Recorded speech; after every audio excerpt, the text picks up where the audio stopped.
So you mentioned that the LCS is still evolving. It is learning as it runs this experiment, this PMR, and all of the PMRs it's got going on in NPMR. It's learning, it's growing, it's changing. And there's a professor, Eric Cunningham, at the University of Washington, and you've done some videos with him.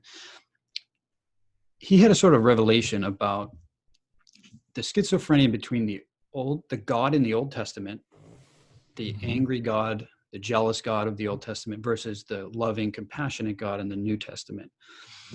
And he thought that your idea of an evolving consciousness system explained that. And I got the sense that you sort of agreed with that. And I just had a question about the timeline. So like, I'm wondering, does that mean that like any time before the year one, like for instance, like 800 BC, that the LCS was this angry, jealous system? Because that seems like not that it's long ago, but it doesn't seem that long ago. And it's a little unsettling of a thought to think of the LCS as this jealous thing just not even that long ago. Yeah, no, that isn't very long. And the whole time that humanoids have been here on the planet, walking around, Homo sapien is a little less than 200,000 years in existence. So that's 200,000 years is a long time to be evolving. And Old Testament is probably what, 3,000 years maybe? Who knows? A lot of that is mythology that goes way back. But it's ancient. It's much of it was oral. Some of it was written down. A lot of it's been interpreted and rewritten down, like traditions go, so a lot of it has been changed. But if you look at indigenous people all over the planet, you'll find similar things. If you look at the Australian indigenous people, if you look at American Indians, if you look at old cultures, that go back millennia, 2-3 millennia or longer, you will find fearsome gods, scary gods, gods that punish, gods that get angry. Now, some of that is just people coming up with explanations for why things are bad. Okay, we've had really bad weather. We've had a drought. Why? Well, you don't have any good reason, but you need a reason because you don't like things being uncertain. You'd like to know why. Then you make something up and believe it. Oh, God's unhappy with us. So some of it is just that, people making something up and believing in it. And there's a strong dislike of uncertainty. People are kind of pushed to make up answers because they feel better when they have an answer. So beliefs tend to reflect the mindset and the quality of consciousness of the believer that creates them. So if you have a believer who creates a belief, then that belief will probably reflect the level of fear in that individual. So, somebody making up these fearful beliefs, that just kind of happens. So we've got that going on. That's one aspect of it. It's just natural human nature to make up stories and then believe them. And besides, there's power in beliefs, because if you claim that you understand reasons and, you talk to God and you know that God's angry, then suddenly you become an important person. Whereas if you're just one of the people that can't do any of that, then you're not so important. So that's another reason that it makes, there's benefits in claiming to be the connection to the source of the problem, that you can influence it.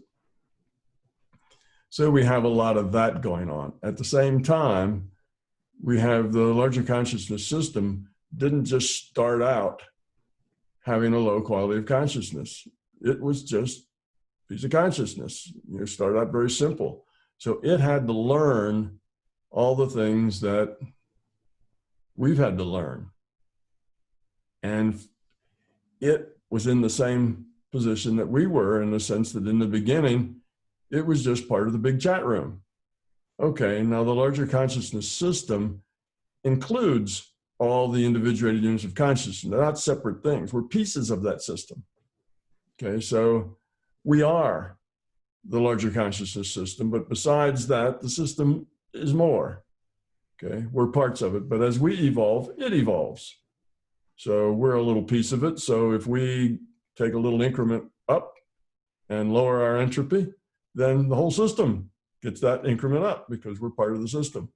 So the system's growth is somewhat tied to our growth, or I should better say that we are one of the strategies of the system for its own growth, is to take pieces of itself and have them interact in a virtual reality entropy reduction trainer, because that helps the whole system evolve. But it didn't get to that point where it realized and had the capability to actually make a virtual reality trainer.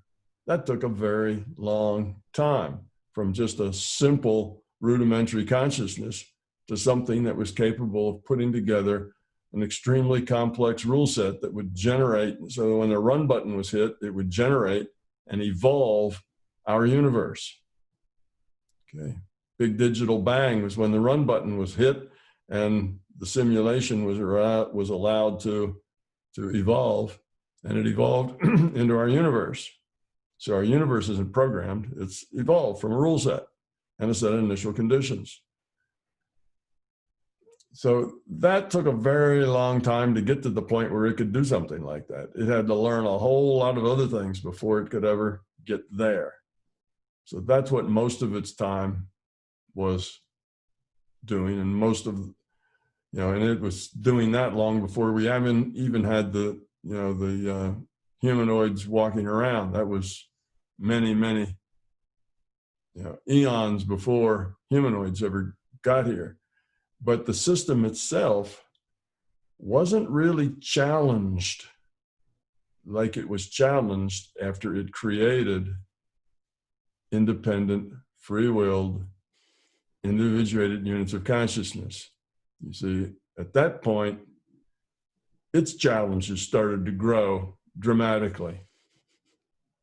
That's why it had an awful lot of time, where it was growing, but slowly. It was learning things. It was developing mathematics. It was developing all the computer science things, because that's just information system stuff. It was organization. It was ways that were meaningful, that it could do things. So it was developing its understanding, and the idea that we need a virtual reality with a tighter rule set that will create interactions that have consequences. Then that took a while to come up with that idea, and then a lot longer to build the infrastructure that could do it, and then a lot longer to find a rule set that actually was stable for a few billion years, so that it would be stable long enough to evolve something that was usable. And I'm sure there was a lot of that learning, just trial and error. So you can just imagine how difficult that process was and how long that took consciousness to get to this point. But it wasn't until it did that, until it got this evolution running, and it ran long enough that things like people evolved. Okay, we had maybe chimpanzees evolved before us. That's kind of our next primate back, is what the biologists say, our next closest relative that's still kicking around on the planet, chimpanzees. And it had that, but see, that is a much, much smaller decision space that chimpanzees have than humans have. When it got to humans, the decision space started to get very, very large, because there was so many things that they could do, so many ways that they could change and interact with each other. They started building and constructing and, creating societies and civilizations and building tall buildings and lots of things that they were developing and growing that the chimpanzees didn't go that way. They weren't able to do that, though they had hands and, you know, they could balance and they could walk around on 2 feet. They just weren't that as adaptable. They weren't as complex and adaptable as the humans. And the humans weren't always Homo sapiens. There was a half a dozen different hominids that were kind of our cousins, if you like. You know, Neanderthal was one of those, but there's others. Neanderthal wasn't the only other one. There was a bunch of those. And we basically outbred them and absorbed them. And now Homo sapiens just kind of taken over because we're really good at breeding. We optimized the breeding process, so, you know, we overwhelmed everybody else. We outbred them. Now, it wasn't until the humans got to the point that they were interactive in a big way that the system really got challenged. Because all of this was developing, and when the humans came, the system started out with this idea, okay, and the system may have helped that human evolve. They may have gotten to the point where chimpanzees just weren't enough, just weren't doing it. You know, there wasn't enough challenge there. It was too unchallenging. Who knows? The system could have reached down and, you know, how if you're the creator of the simulation, you've got the license to make changes and to do things. It may have done that and ended up with something that was more like what it needed to solve its problem. After all, this is a tool it's created. So at that point, it may have done something that suddenly made a bunch of creatures that had a lot more potential to make these choices that were meaningful. And it wasn't until that started, until humanity really started, that 200,000 years ago or so, that the system really got challenged. So those humans go out, and pretty soon they go from a chat room where they never really developed much love or caring for other because they were very self-centered in a little cocoon in a chat room, passing things around. Now they had the potential to evolve, to be cooperative, but how cooperative can when you're just a isolated thing that communicates? You know, and you don't do anything that really affects anybody else. Well, it can, but people can just turn you off. You know, if you're maybe nasty to them or nice to them, if they don't like you, they can just turn your channel off. It's like in the internet. If you don't like an internet site, just don't click on it. So there really wasn't much going on there that would force people to make decisions. So they hadn't evolved or de-evolved much at all, even though they'd been a long time working at it. Well, when they got to this virtual reality where the rule set created all of these life and death choices that they had, well, initially, they were supposed to go there, make these choices, and grow up, become love. And they didn't. They got there, and they started stealing each other's stuff and killing each other. And, oh, you got a nice cave, and I don't mind leaks. I got 100 people in my tribe, and you only got 50. Hey, we'll just take your cave. You know, we'll kill all the men and boys, keep the women to keep reproducing, so then we'll have 100 people. And we'll be bigger. So it got to be very violent. It got to be very rough.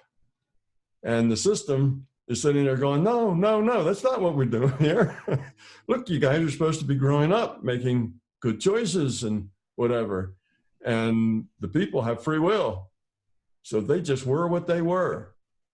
And they hadn't evolved any, they had potential to go higher, potential to go lower. That potential had never been developed either way. It was just sitting there. They suddenly got to this virtual reality that was not just a light touch, caused, you know, 20 or 30% more challenges. It was like, you know, a totally different world that went from casual chit chat to life and death. Eat or be eaten, kill or get killed. And basically, they made a lot of really poor choices. And the system tried to first educate them, teach them. That didn't seem to work very well, never does. You can explain things intellectually to people, but people are just going to be the way they are. And I guess, how would it do that? Would it send like divine beings? How would it it might just communicate telepathically, intuitively, maybe like in their maybe intuition? intuitively, whatever. It could have had spokesmen that it would send there to tell them things that could have done any of those things. It's in control, you know. It could play the character. It itself could take a character, and now that character would be indeed the LCS is playing that character, and this character may wave its arms and say, "Yea, verily, you know, I say unto you, you know, you need to do this and that," and you'd have to speak in a vernacular and in metaphors that those people understood. You know, their understanding of abstract concepts wasn't too good. They were very big on very concrete concepts like, I need something to eat. Yes. I need a place to stay. You know, they were very concrete focused, not focused on the other world, you know, that this and that and low entropy and being kind to others was very esoteric to them. To them was survival was what was key, staying alive. And they very quickly devolved into that warlord, you know, kind of characteristics. So the system tried docking, it tried bullying, it tried threatening, it tried all of those things to get them to do better. And what it learned was every time it did that, it made everything worse. It didn't make things better. It made things worse. You see? So it eventually realized that you have to let these individuated units of consciousness grow up on their own, in their own way, in their own time. The only thing you can do is give them an environment that is conducive to their growing up. Well, they had the virtual reality. It was extremely challenging. And it realized that, yeah, it could give them an Eden that wasn't so challenging, but that didn't work. Because if you have an Eden where everything is there, you just eat the fruit that hangs off the trees and life is good, it doesn't work because they had all this undeveloped potential. And it was just as easy for somebody to say, you see all these fruit trees? They're mine. Me and my guys, we own all these fruit trees, and you guys go someplace else. So until those people grew up, you couldn't really do anything for them to help them grow up more. If you made it easier, they just take advantage of it. And the only way to grow up is one choice at a time. And they weren't at a point that those choices were positive. Negative is easy. Positive is a lot more hard. You see, anytime you get to a choice, let's say you've got some choice, some major choice in your life, you know, should I marry Susie or should I marry Jane? That's a choice. It's going to make a lot of difference in your life. It's going to change your life. You know, you got some kind of choice like that. Well, how are you going to make that? You just do the best you can. You wing it because you don't have any information. Well, that's the way these people were. They were winging it. And when you wing it, you just do what you feel. And if survival is the only thing pushing your buttons, you know, you don't do all that well. You start making a lot of bad choices because it's all about you. It's all self-centered. What's going to be best for me? How am I going to get the most out of this? You know, is she going to meet all my needs and do all the things that I need? You've got this vision of the way you need her to be. See, well, that's not love. That's need. It's different. It's all about you. You decide to go with this woman because of the way you think she will give you the stuff that you need. See, it's all need-based rather than love-based. So anyway, the system realized that there just wasn't anything it could do to help. That it just had to work behind the scenes in the margins. Anytime it got out where it was obvious, you know, burning bushes and you know, stuff that was obvious didn't work. Made stuff worse. Edens made stuff worse. It just had to let them alone and grow up. Well, we ended up in a warlord mentality because that's how things start. When you have a lot of potential, but you've never experienced it, and you end up in a very hard, severe place. That's the way it is. Well, why was this a hard, severe place? Because that's just what our rule set evolved. It had a rule set, and after that, nature just took place. It was a hard place because that's how evolution works.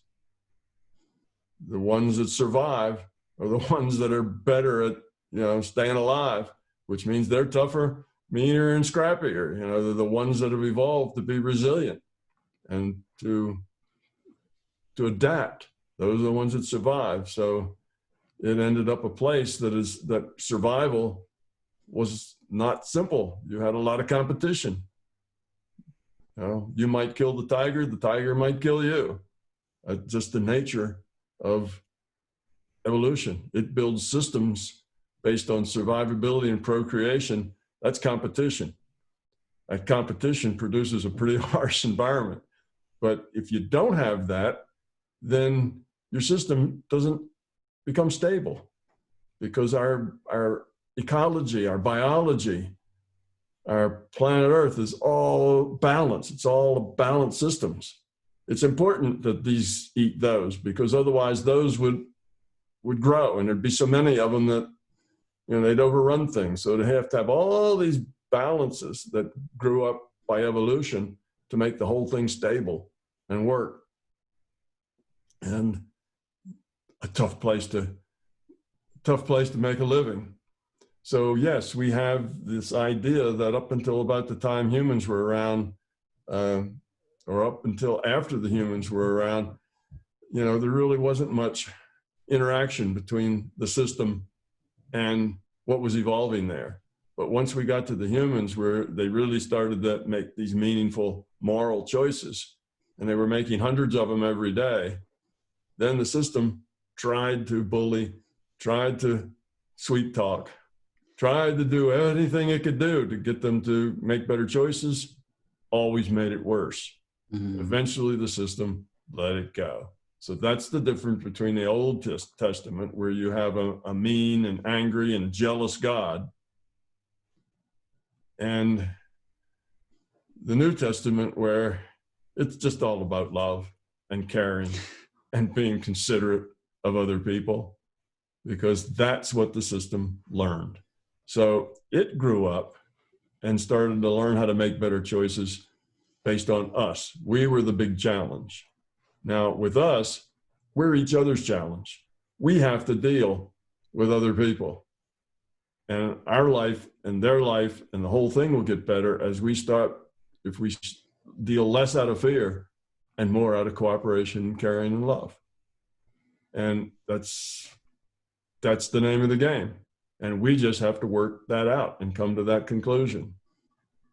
So that idea is what kind of supports the Old Testament, the New Testament. It goes from, the jealous and angry God and my people, and the people who don't do what I say, they're the enemy, and heavy-handed kind of interference.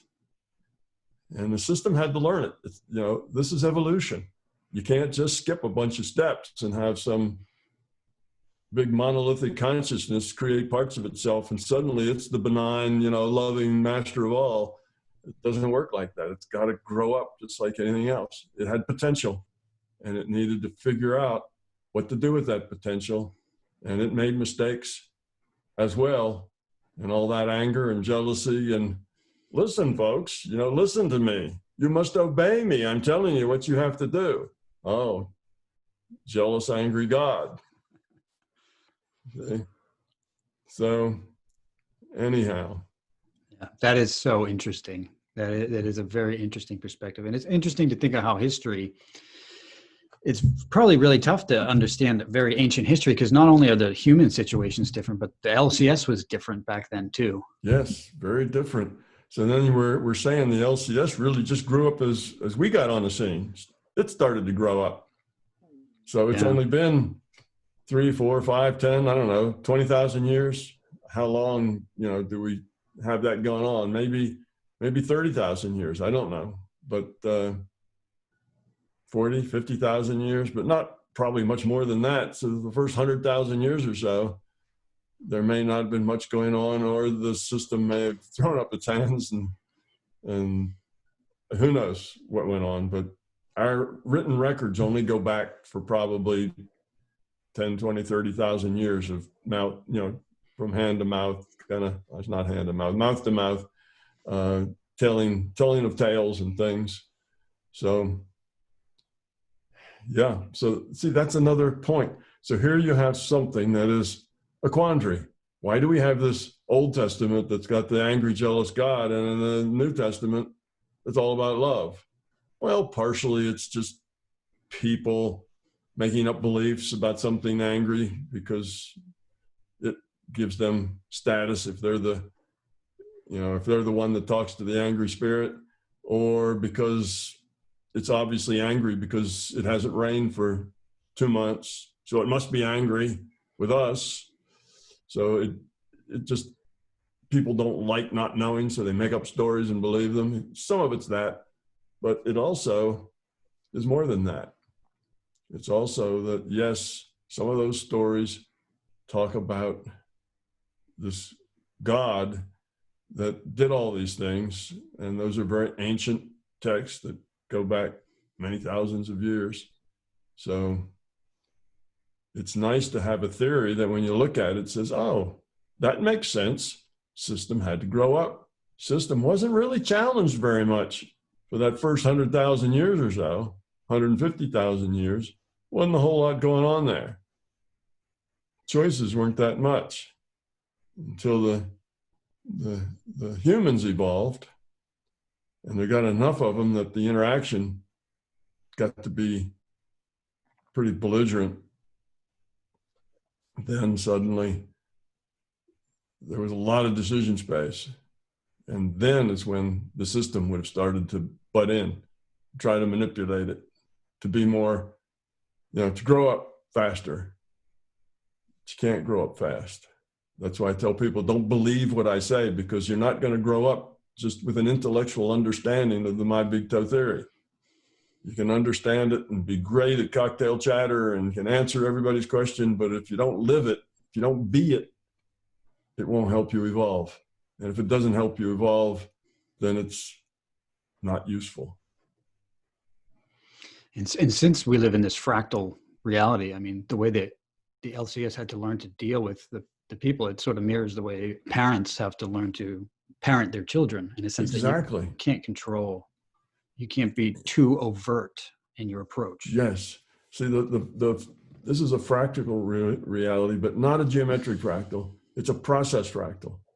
A process fractal is something like evolution. It's a process where it produces an output, and that output is fed back in as the input.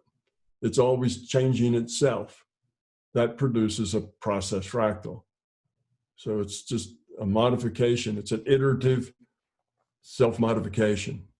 So you have these processes of evolution, processes of growing up, becoming love, and you just see them just repeat everywhere. These little processes, you can see them at the big scale, and you can see them between, parents and children.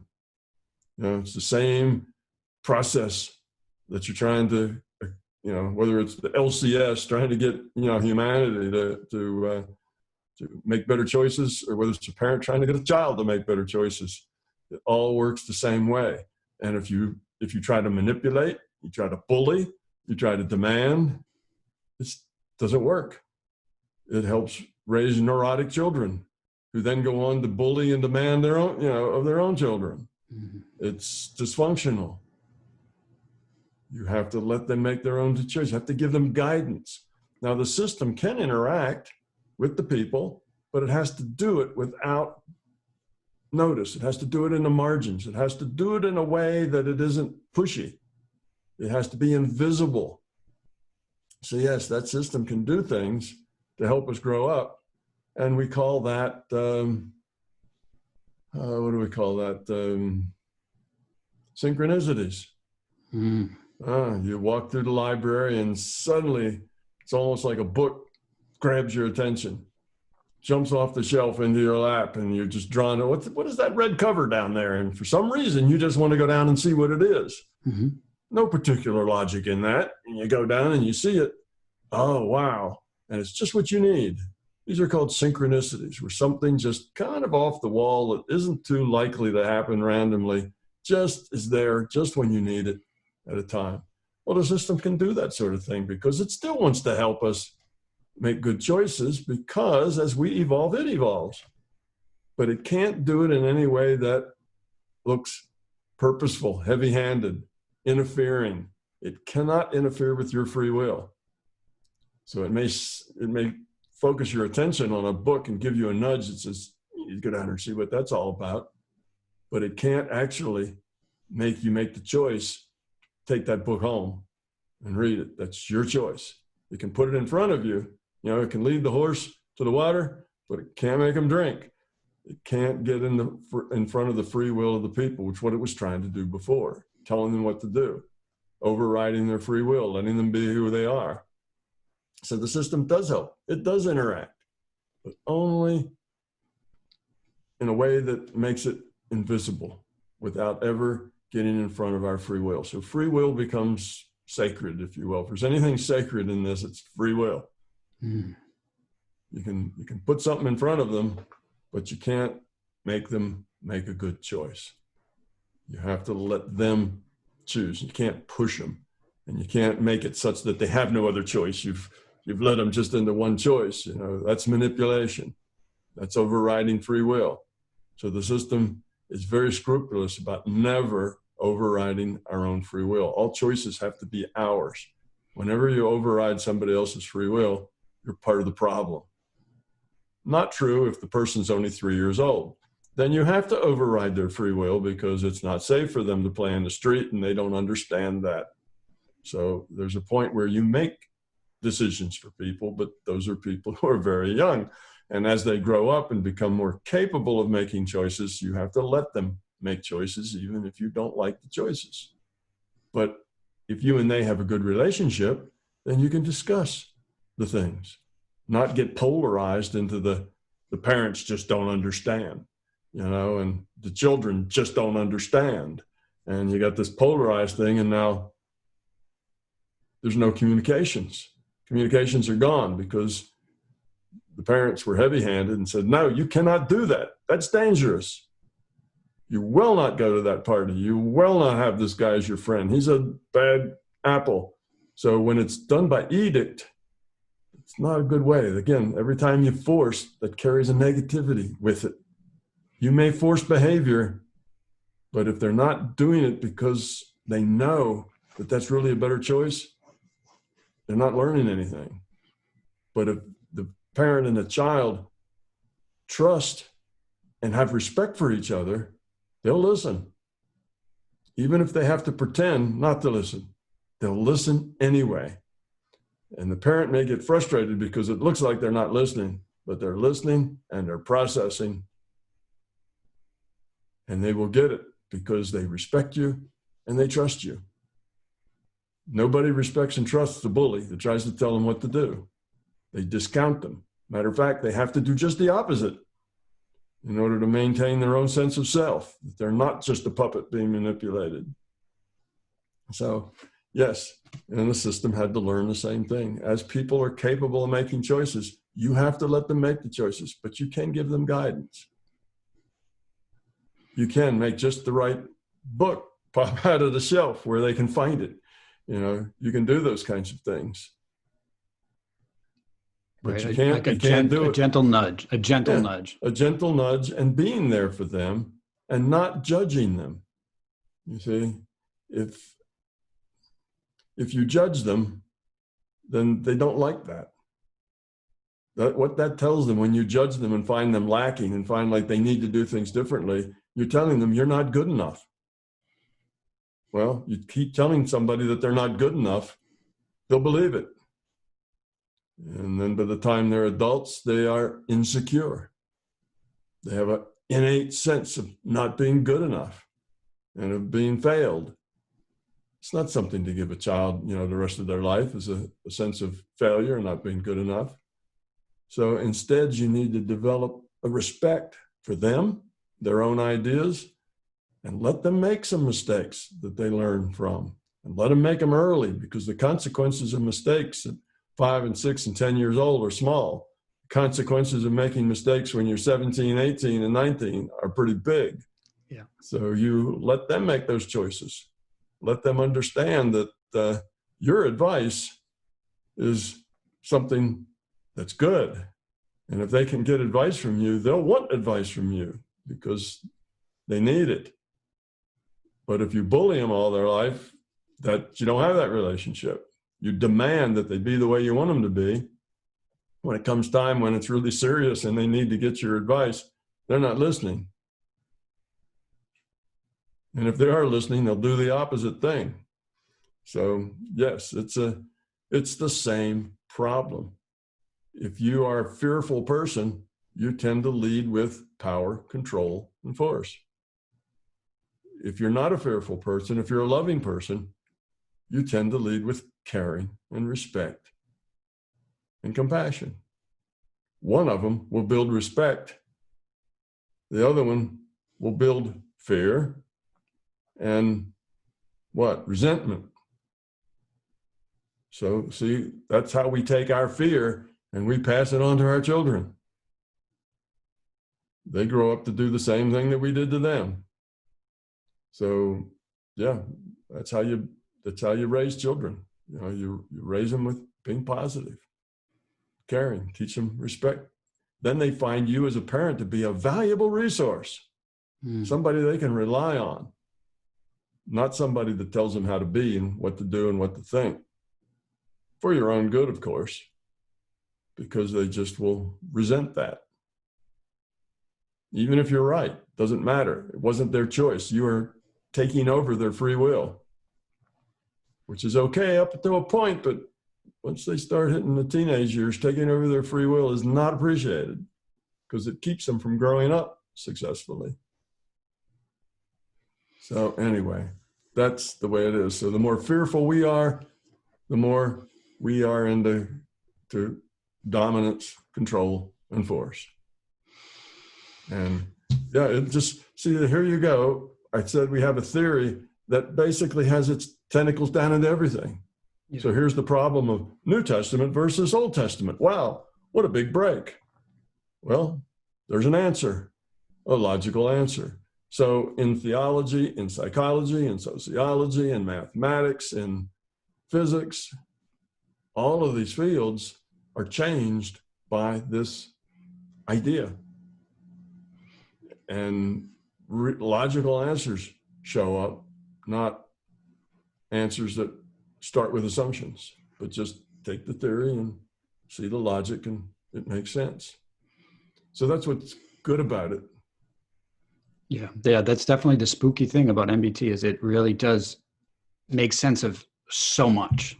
It makes sense of a lot of different things. Yeah, and it's simple. It's really got just a couple of ideas. You know, you could kind of write the ideas out in a short little sketch and see, you know, what the basic logic is. But I mean, the fundamental idea is consciousness is fundamental. That's one of the big ideas, and that's a logical derivation from where we start. Yeah, consciousness exists, and that the physical reality is a virtual reality, and it squares with science. Double slit experiment has shown us that the physical reality is not fundamental. Mm-hmm. I mean, we got experiment after experiment that says that's true. But what we do, instead of saying, "Oh, that's telling us that physical reality is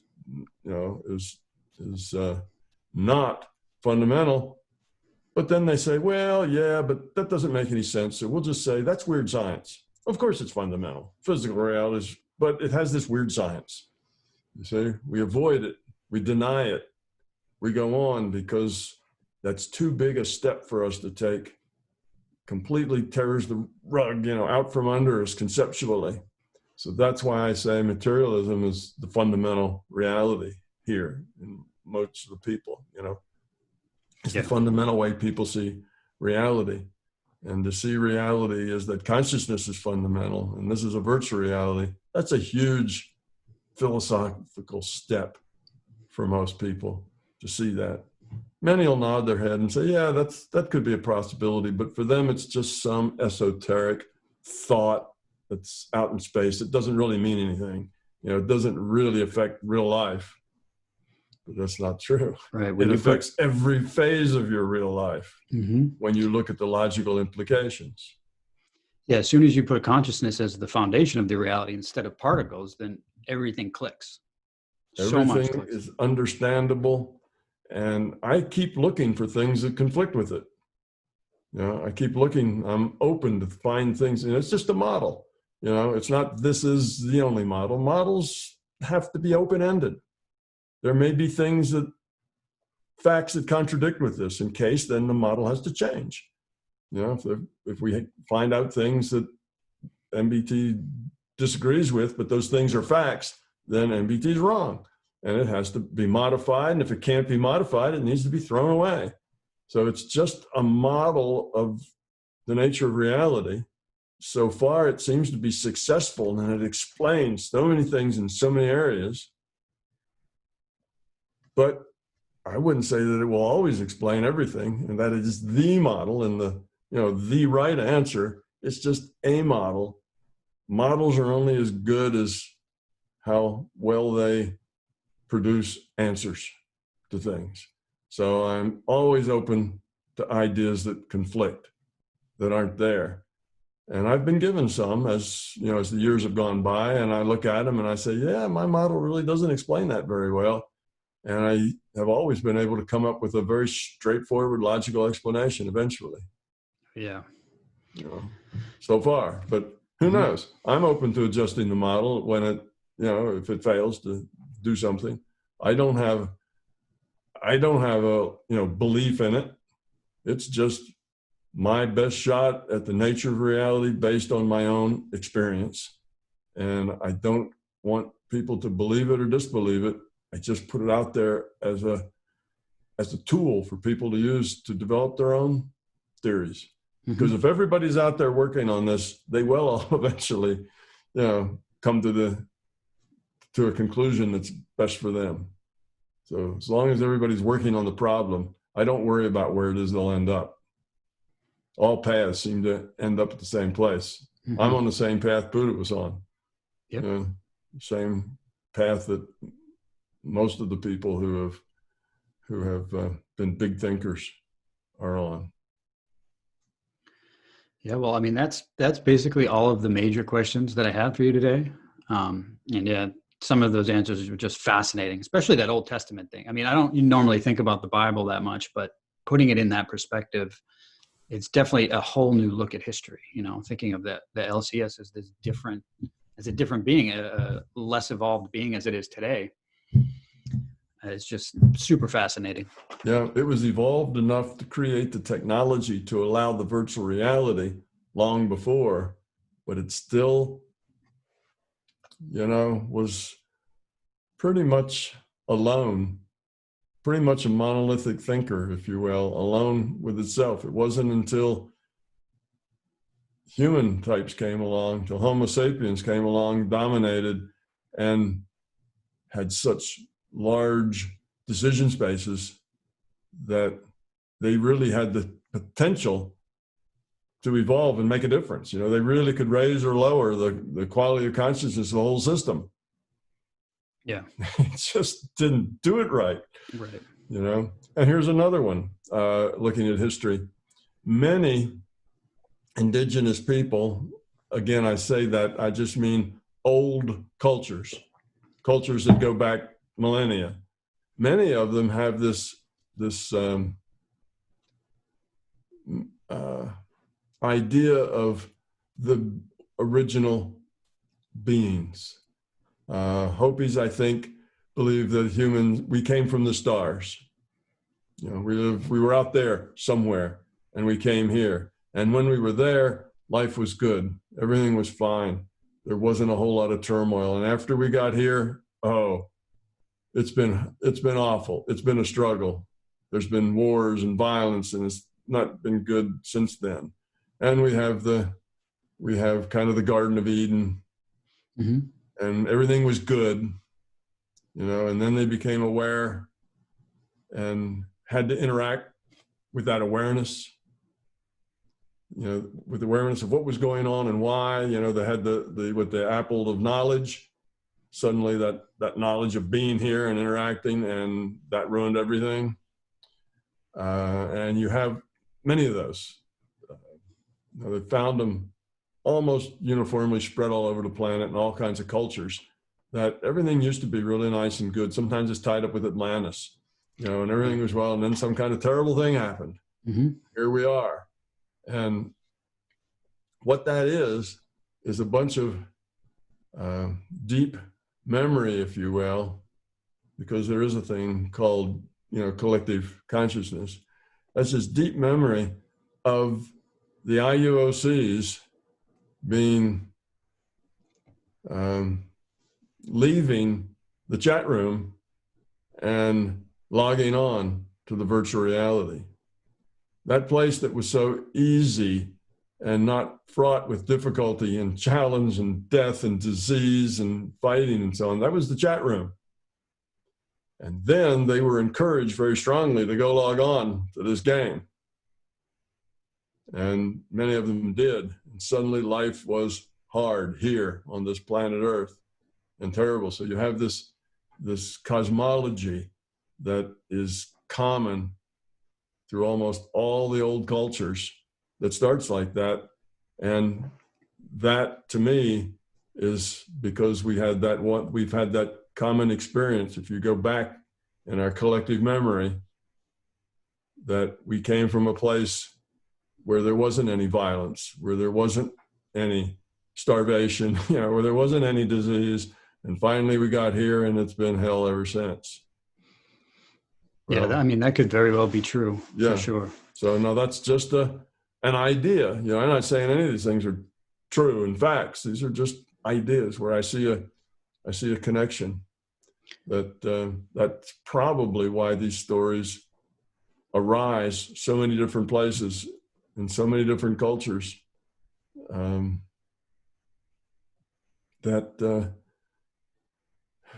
There has, when that many things show up from that many separate places, it makes you think there must be something behind it.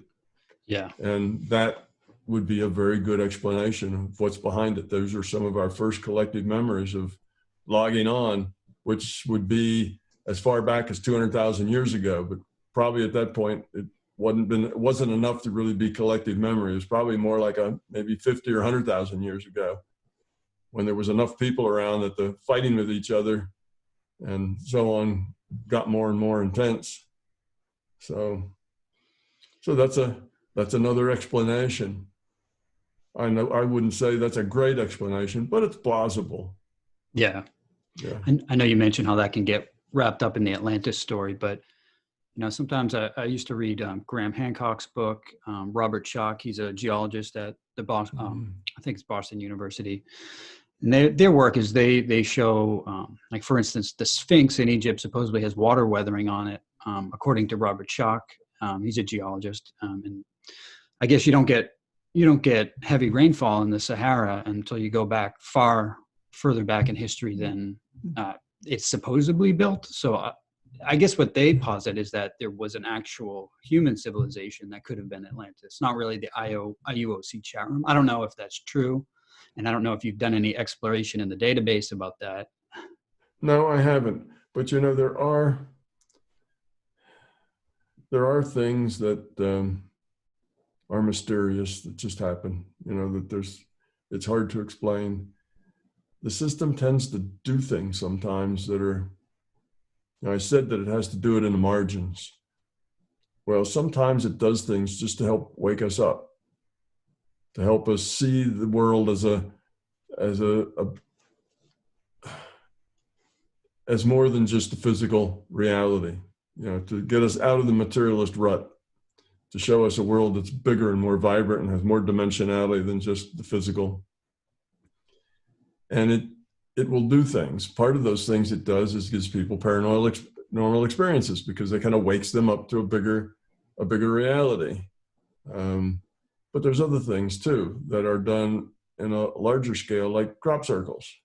Mm-hmm. Crop circles just appear, and they sometimes cover 10, 20 acres, and they mostly appear overnight. and they have very complex patterns to them.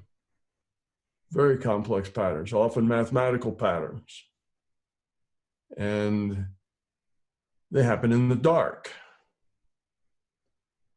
And they're silent. Well, that's really hard to explain.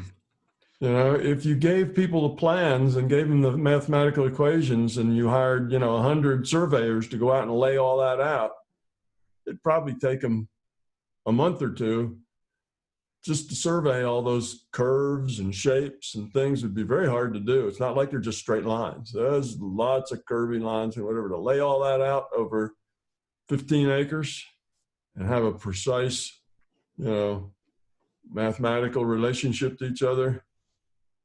So many people come to the conclusion that they have no explanation. And of course, when we make something up because we don't understand it, we often will say, well, must be aliens doing that. Aliens are kind of the new big force out there. Right. Aliens are popular now. So when it's something we don't understand, it used to be God did it, and now it's aliens do it. It's just another way of us to, it's another basket we can throw the unknown into, the alien basket or the God basket. But the system, the LCS, will often do things like that just to show us that reality is more than just the physical, because there's no physical way that can happen. So how does it happen? It has to be something, it's beyond people to lay that out in the dark silently overnight.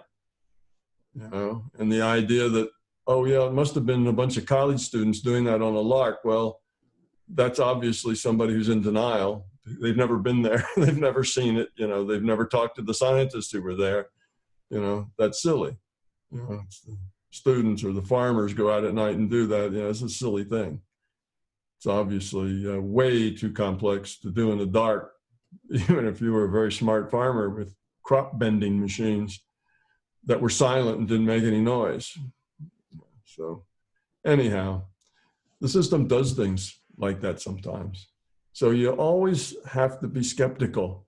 Sphinx, pyramids, maybe they were just put there just to show the people at that time that life sure is strange and things happen that let us know that there's some, that reality is a lot more strange than what we think it is. It's not just the physical reality.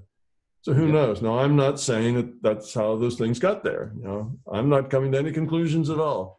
I'm just saying that skepticism is a good idea. And the fact that something may just be put there with no particular physical causality should not be left off the list of possibilities. So yes, be skeptical. I don't, people sometimes think that I'm saying that that's what I think happened. No, I'm not saying that at all. I'm just saying it's one of the possibilities. Right. Yeah, it's one of the possibilities. And another possibility that you talk about that I think is interesting, and I don't know if it's true, but the fact that, all the stars and the planets out there, they might just be, they might not really be inhabited. It might just be something that's rendered to you. We don't know. There could be aliens out there, but it might not be. Matter of fact, there's some good logic to say that that is the case. But again, we don't know. It's just a possibility, another possibility. And that is what's called the Fermi Paradox. And the Fermi Paradox basically comes up with the question, where are they? And Fermi and his physicist friends, Fermi was a very top-end scientist in, I think, University of Chicago. So he and his friends decided to calculate how long it would take people from the older part of the universe to get here. So he made some assumptions that if people in the older part of the universe evolved sort of the way we did, but they started evolving 1 billion years earlier because we're 1 billion years younger than the old part of the universe, then they'd be 1 billion years of evolution ahead of us. And given the rate that we fill up spaces, how we procreate, we fill up the space and then there's nothing left to eat. So we have to move on and find bigger spaces and so on. And technology eventually would allow them to move on to the inhabitable places off their own planet, because they'd have eventually the technology to do that, and eventually the population where they'd have to do that, given that they would have very sub-light speed vehicles, because speed of light is something you can't go against. That's a big assumption to say you're going to have warp speeds and go faster than the speed of light. So they only had maybe 1/10 of the speed of light, which is something that would seem practical. Well, when he did that, his conclusion was that even with conservative assumptions, like how long would it be before they get technology, how long would it be before they needed to expand because of population and resources were running out, et cetera, the conclusion came, they should have been through here a long, long time ago. And every single thing that could be inhabited by somebody with a really advanced technology, which would include the Mars and our moon and our planet, everything would have been inhabited by these advanced technology society, and it would have been inhabited here long time back. We'd be, probably back before we humans even were here on the earth 200,000 years ago. They've been a long past here in this place. Anyway, where are they was the question. That's Fermi's question. Well, where are they? Well, the moon should be covered. Mars should be covered with things. We ought to look at a telescope and have the same kind of view that if we'd look back from there at the Earth, we ought to be able to see tall buildings and structures and man-made things and all kinds of stuff. It would have been crowded. They would have moved on. They would have gotten so crowded that they had to go past here. They'd be in other galaxies past ours by now. So where are they? They have to have the same kind of resources we have, because it's all the same physical universe, same rule set. So they kind of have a periodic table that looks like ours, because that's what the universe seems to be made of. They're going to have, electromagnetics like we do. Now, they may have other things that we don't have, but at least they will have those things that we've discovered will be available to them. And there's no way that you can do things that make you invisible. So that's, it'd be like, it's like being alone in New York City, and you've walked around the streets now for weeks or months, and you have never seen a single person, and somebody says, yeah, well, there's actually 20 million of us here. We're just sneaky, and you can't find us. It's like, nah, that's illogical. Can't do that. If there's that many around here, I can't be walking around here for months or years and not get any sign of anybody ever being alive. It just is impossible. So that's where Fermi's paradox is called a very strong logical paradox. Mm-hmm. And if you look up that paradox, and you'll get it in Wikipedia, you'll see there's a whole bunch of attempts to answer it, to give a logical solution to that paradox. And none of them are really nearly as strong. The solutions are not nearly as strong as the paradox is, so they're not considered that they really solve the paradox. But the one that solves it it's another problem. Somebody asked me, well, what about the alien thing or whatever? And I got to the Fermi paradox, and I looked it up, and I said, well, how would MBT explain that? And then it was obvious in a few days how they would explain that. The reason that science thinks there must be other life in this universe is because there's so many trillions of suns, and certainly billions of those will have planets around them, and some of those will be very much like our solar system. I mean, it's not like our solar system is terribly unique. It's just pieces of mass that got captured in gravitational pulls, and that has to have happened literally hundreds of millions, billions of times. So the probability that something evolved in the rest of the universe, like it evolved here, and we're not the singular thing that happened in the whole universe, that's astronomical. Of course, there must be other life. There has to be. We can't be unique in a universe of trillions of stars and planets, and this little one sun and planet is the only unique thing. That's illogical. So they come to the conclusion, of course, there should be people on other star systems, other galaxies, other places that have, or like us, or in the old part of the universe, much more advanced than us, or in the newer part, less advanced than us. So that's the idea. And then where are they becomes the paradox. So if this is a virtual reality, the paradox is answered, and it's answered strongly. And that is, how many seats does the LS need in its simulator? You know, Yep. okay, this planet gives it 7.5 million seats, and the population continues to grow. When does the overhead in feeding a seat, a data stream, cost more than what's given back to the system by having another, another seat? So if all things, all systems, when you look at optimization, all look like this. There's a place where if you add more is better, more is better, more is better, more is better, and eventually more, not much better, more, about the same as far as profitability, what you get out the other end. And then it's like more, now it's a little worse, because the overhead in maintaining that extra more costs more than than the value you get from having that extra person. So the system, every IUOC here, every avatar gets a data stream. It's another data stream the system has to produce, and all the interactions that avatar has with all the others, and it's part of the data. So you add an avatar, there's overhead to the system to maintain that and to follow all the calculations and all the things and all the choices and all the interactions and how all those interactions play out. So when does the system say, got enough avatars there, don't really need any more. I've got enough simulations going, because I know there are other simulations that are also physical, quote unquote, universes like ours that are not here. So it's got more of those. So it's got an awful lot of players already. And when is enough enough? Well, let's say in our case, 7.5 billion is all it needs here, because it's got other universes besides ours that are ongoing. We're not the only, the only egg in that basket. System wouldn't be that foolish. You don't put all your, all your evolution plans all in one thing. You're going to have multiple things going on, because some of them may fail. Like we may just bomb ourselves back into the Stone Age, and oh, well, there goes that. You're going to have to start evolution back over again.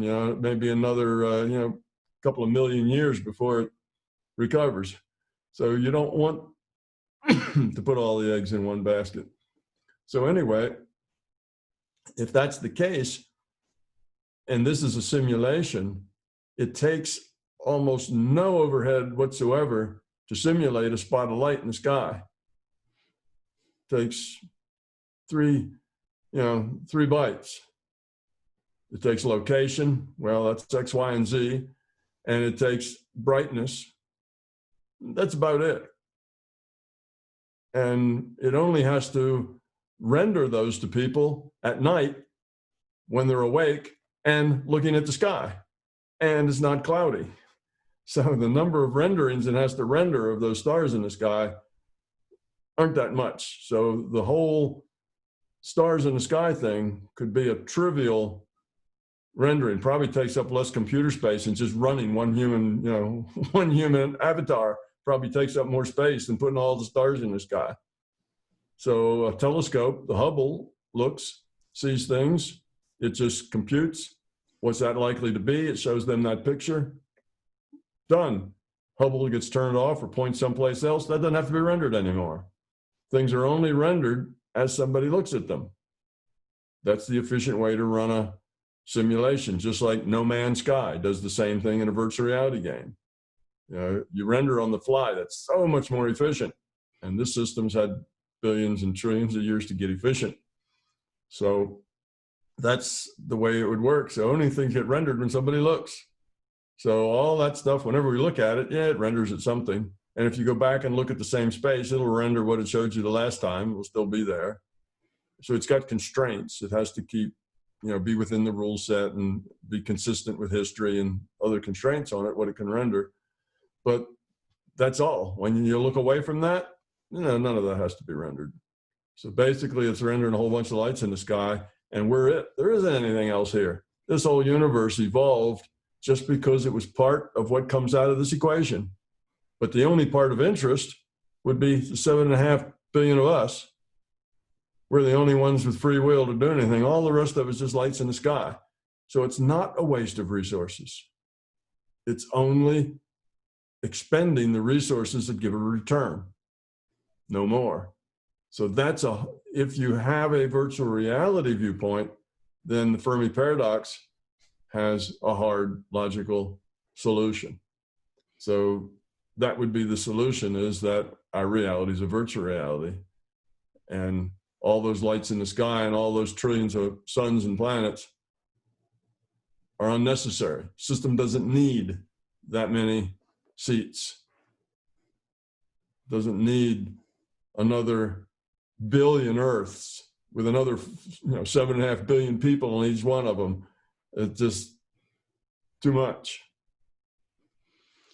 Yeah, I remember being a little depressed when I first heard you talk about that theory, because it's just really cool to think about the whole universe being filled and all these distant galaxies. But then, I said, this is probably my ego that's feeling bad about this. And I reminded myself that there's the whole NPMR that is like a whole nother universe that's out there in consciousness space, right? Yes.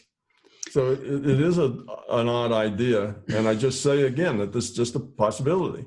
Yep. It's not that this is what I believe. I try to believe nothing. I stay skeptical of everything, but it is an idea. It's a possibility. And it does have the advantage of other possibilities, is that it's the most logical because of the Fermi Paradox. The Fermi Paradox is asking for a logical solution to explain where are they? And that answers the question. They aren't. It's just us. And no, that's not irrational, because it's a virtual reality. And the virtual reality only has to contain, the number it needs. And any more than that is not useful. So all of that is it's a very hard answer, a very strong answer to the Fermi Paradox. So it's got that going for it. But I believe nothing. Everything in my world is just probability.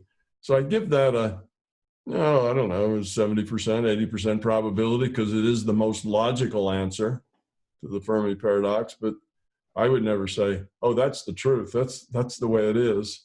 When you get to that point, that's back to dogma. That's back to belief. That's right. To be avoided. You don't go there. And when I first thought of the idea, I was more like 50-50. Well, that's a possibility, but the more I think about it, the more logical it sounds. So I've raised it up maybe 75, 80%. But if somebody comes up with something that kind of says differently, well, I'd be glad to hop on somebody else's idea. So I don't take pride in authorship of any of this. It's just stay skeptical and look at all the possibilities. Stay open-minded and juggle all these possibilities in your mind, and don't feel like you turn any of them into beliefs.